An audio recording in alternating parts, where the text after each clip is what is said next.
Here's how to mod Fallout 4 on PC.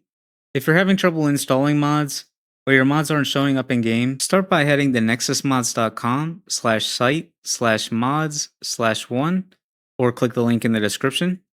Then we're going to download Vortex, so select download manual, then manual download, then select slow download, then let that finish installing, and when it's complete, run the installer, then select yes on the pop-up, then select install. Wait for it to finish installing. It might take a few minutes, so just give it time. Then once it's complete, select finish. Now once it opens up, on the left side hit the plus icon. Then in the top right, select search games and type Fallout. Select Fallout 4, manage. Now you can download and enable a mod. So if you head to nexusmods.com/game/fallout4 or select the link in the description, you can find a mod that you'd like.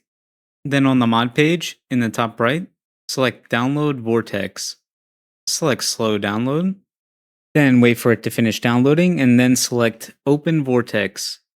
Once you do that, your Vortex will open up, and in the bottom left you can see the mod downloading here. And as you can see, now that I've installed the mod, I've got some settings to choose from, and I just select Finish. And there you go. You now know how to mod Fallout 4 on PC. If this helped, let me know down below.